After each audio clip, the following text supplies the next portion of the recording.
Hi, everyone. It's so nice. I feel, yesterday I turned 22 and someone said to me, it's all downhill from here. But hopefully that's not the case. So thank you guys so much for having me. I wanted to start by saying thanks to Glenn for inviting me to speak, because strangely I was saying to the ladies backstage, how many years ago was it now? 7? When I was in high school, Glenn came to my school to speak, and I remember all the girls coming out of Glenn's inspirational speech feeling like they could do anything. And I mean, we've got our 5-year high school reunion at the end of this year, so I'll have to be like, you know who I ran into? I ran into Glenn. But I'm so humbled that I'm speaking on the same stage as so many really incredible, inspirational people. I mean, Michael, wherever you are, I don't know where he's going now, but it's a really hard act to follow. Something a little more lighthearted than, you know, kind of massive, like, heroic, inspirational stories. Talking about fashion today. How am I doing, guys? Some clothes, a bit of black. Yeah, I mean, like the guys said, I guess I am a creative director, do a lot of creative things. I'm finishing up law school. This is my final year at law school. It's been a long time. Thank goodness I'm almost done. So I guess I just want to run you guys through a little bit about what I do and what I stand for, really. So that's me. Hello. And if you would like to tag me on Instagram so I can find you and say hello later, or come up and say hi later, I'm more than happy to have a chat if you guys have any questions. So I guess I wanted to run through all of the things that I do and introduce a little bit what I do now, and then how I got here and where I want to go and the rest of it. So to start with, I'm a photographer, and that kind of started when I was maybe 12. Photography was never something I was like, oh, I professionally want to be a photographer. But I did pick up film cameras and did a lot of darkroom stuff and chemical development and all that kind of stuff while I was doing ballet, but more on that later.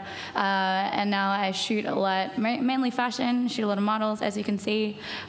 Shoot for magazines, I shoot for brands, for campaigns, shoot some still life sometimes. So, I mean, that's that, super easy. Anybody here into photography?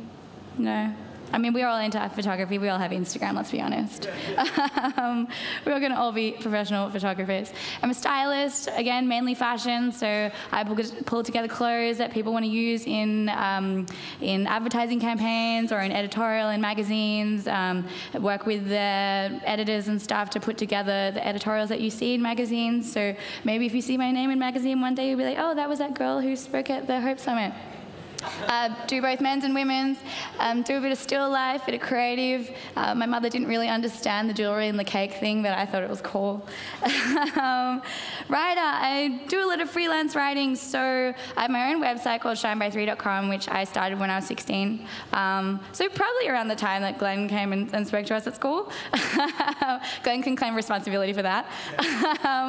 I do a lot of freelance stuff, so for Elle.com in the US, for the Cover Toe, which is also a Canadian-US website, Bureau 24/7, which is a Russian website that's like really aggressively expanded internationally, which is great. Nylon in Asia, a bit of everything, whatever. I don't really have an area that I specifically like to write about.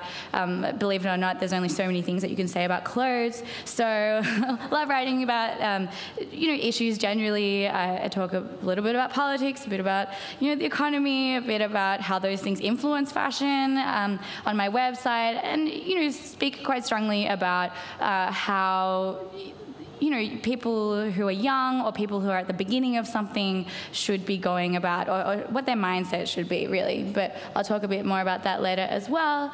Do a lot of stuff as a creative director, so where I'm not actually the photographer or not actually the stylist, just coming up with the concept and giving it to a team and directing it on the day when there's a shoot or something like that.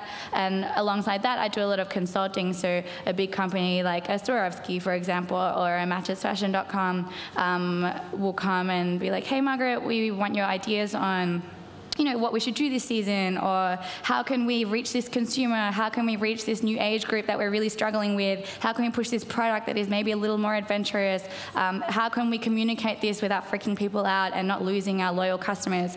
So I'll come up with a big strategy, whether it's digital, whether it's brand, and either see it through all the way with them or just give it to them and they can use it or they can not use it, but I highly recommend that they use it.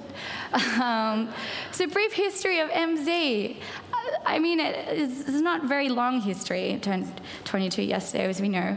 I grew up here in Sydney. I grew up in Ryde, which is just awesome. Went to school at Denison East Public School. Went to high school at Kambala, which is where we all met Glenn. And was training to be a ballerina all through my childhood. And I thought that was, you know, dead set what I was going to do. Heart set on it, no question asked. Kind of was into maths, kind of was into chemistry, but like whatever, all about the ballet. Got to 16, and you know, during that ballet time was really interested in costume design, and so through that couture, so just, I guess that's kind of where the fashion stuff began. My personal style at that point was kind of limited to leotards and tights, so not a good look. For the record, leggings are not pants. You can tell that to everybody. And, you know, got into photography through that because it all kind of ties into a performing arts thing. Was really into music, play the piano, play the violin, go figure. And got to 16 and thought, oh my God, I've had my heart set on being a ballerina for so long that I never really stopped to think about all of my other interests. And ballet, I mean, I'm sure some of you will have done ballet at some point in time. Ballet, you know, like a lot of other sports, is kind of a 24/7 thing. You live it, you breathe it, and it's very difficult to kind of pursue anything else aside from just like a side hobby. But there are other things. I was really into maths, strangely. I was very much into music, and I had kind of developed this growing passion for fashion, as much as I hate that term.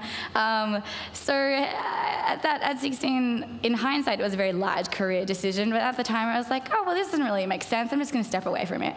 So I kind of stepped away from ballet, went back to high school full time, did all your maths and chemistry and music too, and all of those awesome subjects that have since blocked out of my memory, and got into law school. And while I was at high school, I started this website, shineby3.com. You guys should check it out.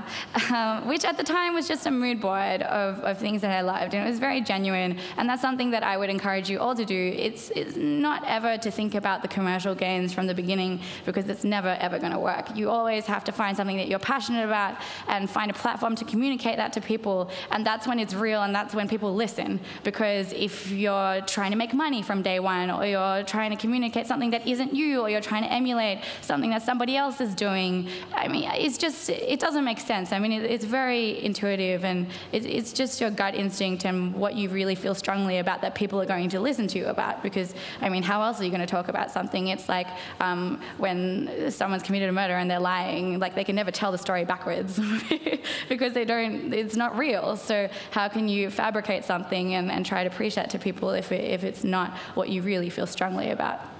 So I think I mean, that's where I started. I started just a blog spot.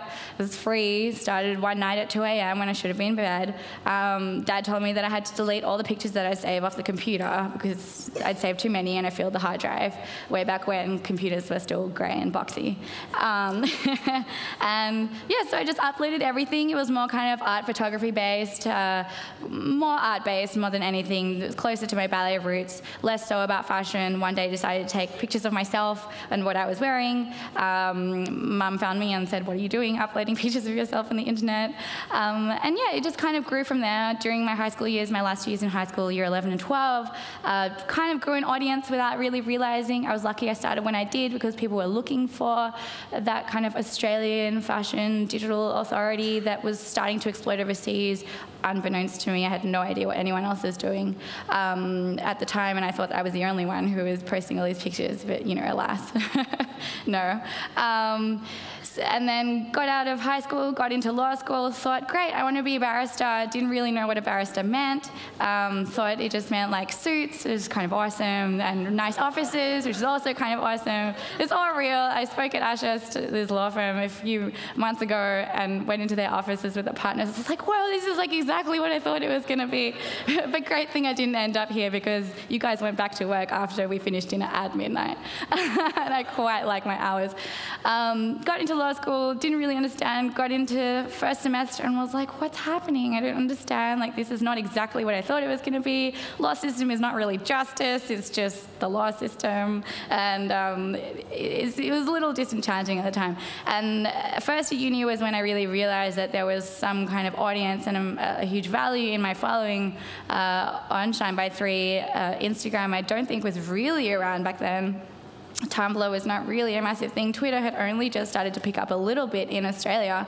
So kind of just got on all that social media and slowly built that a little more and went .com and got a site design and made sure that I was looking at it as more of a business and looking at it more almost like an online magazine. Grew my audience a little more, flew myself to New York for the first time, started for Fashion Week, and then started networking and working with a lot of brands. And just really, it has really taken me, I would say, the past 4 or 5 years to really crystallize what it is that I really want to do. I mean, this is the first year that I've really felt happy with the direction that I'm going. And I think it's important to realize that it doesn't happen overnight. I mean, I get people asking me all the time, Margaret, how do I get more followers? Margaret, how do I, build my brand? Margaret, how do I do this in 2 seconds? And it's never going to happen in 2 seconds. I mean, so many of you guys who have spoken today would know that it takes a lot of years of hard work, and sometimes you don't really know what's going to happen in 5 or 10 or 15 years, and you just really develop that and come into your own in that sense. So in the present day, at the end of our brief history of MZ, I'm finishing law school and hoping to move to the States next year and see what happens. I mean, I don't have any concrete plans, but, I'll keep you posted. Follow me on Instagram. So, I mean, currently, the majority of my work is kind of creative consultancy based, as I said before. Actually very recently went to Dubai, thus like the culturally inappropriate henna on my hand. Went to Dubai with Swarovski and just, it was an internal conference and educated them on how to present particular collections or particular trends or particular product to their consumers.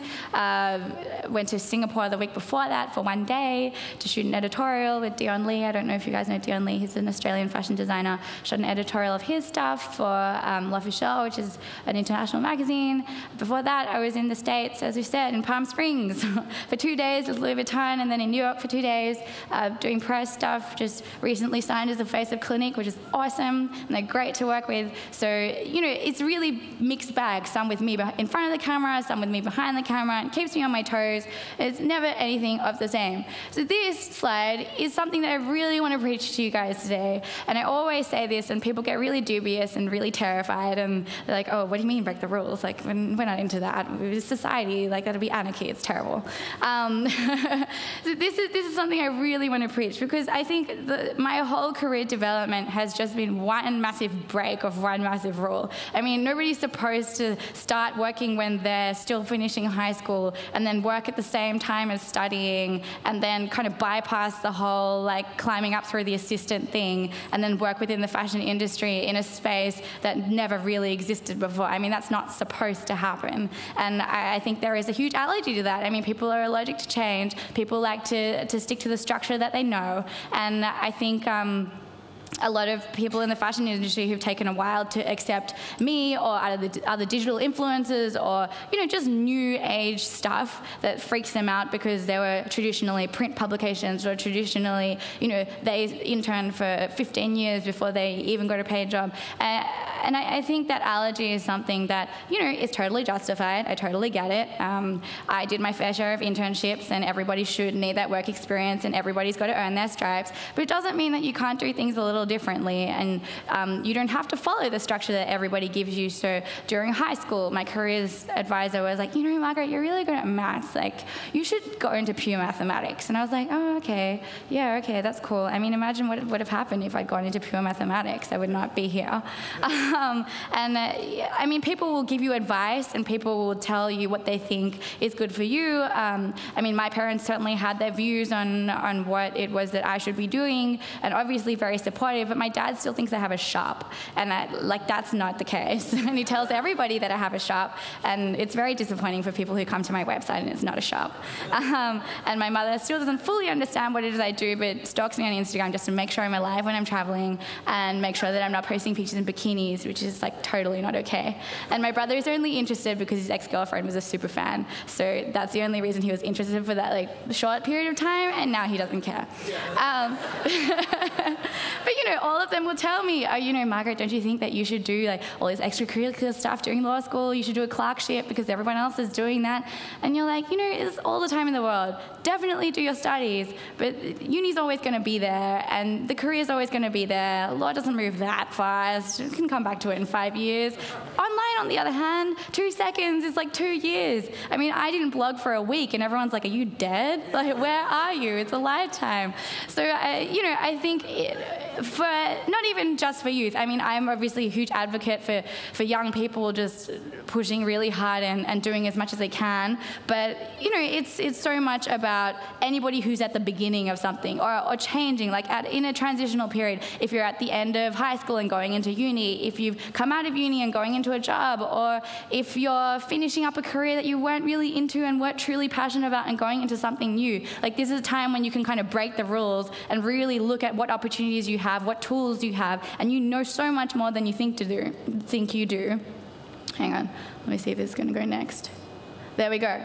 So there are 3 kind of big key areas that I think are really important to keep in mind when you are at that stage, or even if you're not at that stage and you just want to improve where you are right now. So number 1 is build your own personal brand, and there's no better time to do it than now, because as we have seen us live Snapchatting our happy birthday song, social media is so powerful, and it's not even just about, you know, Instagram or Twitter or anything like that. It's about your CV, how you present that to a prospective employer, how you present yourself to the world, because there are things that are very much a private life. Everyone's kind of a mini celebrity now, in the sense that you have a private life and a public life. You have a public persona that you present yourself, you know, to the world as, this is who I am, this is what I stand for, these are my aspirations, these are people who inspire me, who you associate yourself with, and then your private life, which should remain very much private, and it's dangerous to kind of blur the two, because then, you know, you fall down a slippery slope of oversharing, and nobody likes that. So as I've said here, marketing yourself to a target audience as a product. You are a product, as strange as that sounds. You have so many attributes in the same way that like Nutella or Vegemite does. You know, there are the great things about you that you want to really communicate to people, and that attracts other people who are like-minded, and you could really build something really beautiful and progressive out of that. You know, what skills do you have that can help other people, rather than being like, hey, this is what I look like. I mean, me more than anyone in fashion, taking pictures of myself online, there's such a danger of people being like, oh, Margaret, you look great today. Oh, rather than like, oh, Margaret, what are you thinking today? Like, what are you working on at the moment? And it's really stressing what you're capable of, rather than all that face value stuff. Exclusivity promotes engagement. So what I mean is, like, when you're sharing content, for example, you want to be sharing what's happening in your life or what's happening in your work, rather than sharing other people's stuff. Because how can you become an authority, and how can you have a unique voice if you're just filtering through other people's voices? Yes, you should share people who really inspire you, or, you know, share with your followers, or share with your community, or share with your family who really you believe in. But you should also kind of find in yourself what you believe in and really communicate that, and see what kind of response you're getting back. Narrow range of content per platform. That's more specific to if you were wanting to build your personal brand on a Twitter, say, or Instagram, and making sure that you're really targeting it to the audience that you want. And content focus on longevity. This is something I kind of have only come to realize in the past couple of years, is that everything you do needs to work towards a broader goal. It can't just be about, oh, that seems like the right thing to do right now. I mean, so many mistakes happen because of that. You have to think, what I'm doing right now, is that going towards something that I really want to be doing in 5 years' time, in 10 years' time? And am I going to look back on this and kind of regret it, or maybe think it wasn't really moving me in the right direction? But I'll touch more on that a little later. Number 2, I think, is challenge existing structures, which I think I touched on a little before. Everyone says, you know, you go through high school, you go through university, you get an internship, you get a grad job, you work for a bit, buy a car, buy a house, have babies, like maybe you travel a little bit, but, you know, have a house, have babies, have cars. That's kind of like, you know, big American dream that's filtered around the world. And I think it's important that in this day and age to realize you have more skills than you think you do. So just being in this society where you have access to so much information and you have access to so much technology and so much is free. I mean, you can have a website for free. You can like have a voice on social media for free, and you can do so much. So I think never undersell yourself in that way, and really tell people, because, for example, my mom doesn't know what Instagram is, and a lot of people that I've consulted for don't understand what Instagram is, and breaking it down in technical terms and really crystallizing your knowledge in that way can be hugely beneficial, because you're educating other people and on areas that maybe they were struggling with. And yeah, I think there's no harm in that. Horizontal integration and collaborate rather than conform to vertical hierarchy. This is something that I'm hugely passionate about, because I think that a lot of companies are structured in a way that, you know, there's a big boss and then it all kind of like triangularly filters down from there, which works and is great. But then for particular industries and for any industry, you should not be scared to go up to, you know, someone more superior than you and give them your ideas. I mean, I think a lot of people are scared, a lot of young people or new people in a new workplace are scared that, you know, if I say something, I'm going to lose my job, I'm going to upset people, I'm going to like rock the boat. But how does change happen if you don't rock the boat? I mean, you don't make history by just like sitting around and being like, okay, cool, this is great, I'm just going to do my 9 to 5. You really have to be passionate. And so many companies that I've kind of gone into and consulted for, you see, like, even in the way the building is, it's like the less superior people are on like the bottom floor in the basement, and then the really fancy people are up in the like big glass offices, and there's no communication between any of the levels. If anybody needs anything, like some intern's got to run down with paperwork like 5 floors, and then you just lose so much in communication. So, you know, if you have a company, like maybe thinking about opening it up, or if you're working at a company, really think about, you know, ask someone who's superior to you, what does this company stand for? What are your marketing objectives this season? What is your mission statement? Because you'd be surprised so many people, like, do you guys know? I don't know. So many people just wouldn't know what it is that the company they work for stands for. So I think that's really important. And then from there, it's just like a grassroots thing. You move on from there. Initiative is the same thing. If you come up with an idea, tell somebody. Like, have a group and talk about it. I know Condé Nast, which is one of the biggest publishers in the world, they've just started, because of the state of print publications, they've just started a kind of internal like inspiration, just talking group where they invite different 10 people from different magazines and different levels and different seniorities every week, and they just talk about, you know, what's the economy looking like, what's the consumer looking like, what do people want, what do you think, and just asking anybody at any level, which I think is what a lot of people should be doing. Challenge existing structures, yes, but you are never too old or too good or too awesome or, you know, too fancy or anything like that, just to keep moving forward. Think about the bigger picture. You're never too good to tape shoes. I always tell people who want to get into fashion, never too good to look at the small stuff, because that's what contributes towards the bigger picture. And I'm very aware that I'm very much over time. But this is my final thing that I touched on before about longevity. I think it's really important to set long-term goals. I mean, this is something that Glenn raised in that speech way back when I was really small, about looking at the long term. And I think youth, or, you know, for youth, I guess, is the key demographic that suffers from this. It's really hard to think more than, you know, where you're going to go out on the weekend, or what you're going to have for dinner, or where your next class is. And it's really hard to think more than day to day or hour to hour. And it's not like you need to have really specific goals. You don't really have to be like, oh, and then in like 2050, I'm going to be living in LA and producing this film with this person. Like, it doesn't need to be as specific as that, but you need to have a massive direction overall. Like, have a vision board, pin on it the things that you really believe in, people who inspire you. I mean, we heard Bono thrown around a lot before. I mean, clearly that's been on the vision board. And just really think about growing your personal brand and leveraging that to grow whatever it is you're working on, whatever project you're working on. How can that help people in 5 or 10 or 15 years' time? It doesn't need to be like a very specific like dot point situation. It just needs to make sure that you keep yourself on track so that you're always doing the right kind of thing rather than getting lost in, I mean, for example, I don't have advertising on my website and I don't offer sponsored posts and nobody can pay me to share something with my followers on Instagram, for example, whereas a lot of other people in the industry do. And that's a very long-term focused decision because I'm thinking, okay, the reason that people follow me on Instagram and the reason that people read my website is because I'm genuine and I'm a real person and I have opinions and I have no problems with sharing them with people. As soon as it becomes sponsored, as soon as someone is paying me to say something, consumers aren't stupid. Everybody knows when something is paid for. It's like when a celebrity walks out holding like an energy drink when before they were like super yoga green juice person. Obviously it's paid for, everyone can see that. And then suddenly you lose that authenticity, you lose that audience, and then in 10 years time, who's gonna be reading? Nobody.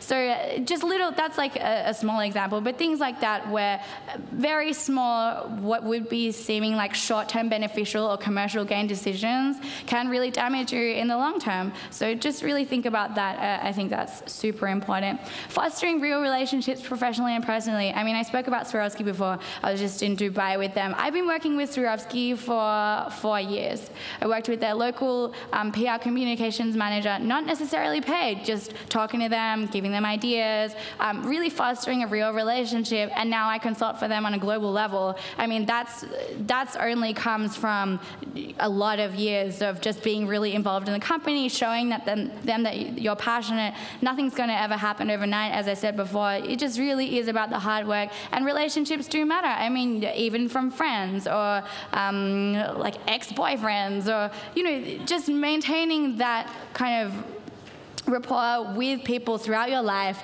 and just touching base with them all the time, because it's always worthwhile to keep your network healthy in that way. So that's kind of all I had to say today. But it was really nice to meet all of you guys and hopefully provided some kind of insight into what I do and what I stand for. And I think it's really great that you guys are all here because it shows that you guys are wanting to do something awesome. So I look forward to hearing about and seeing what you guys all do next.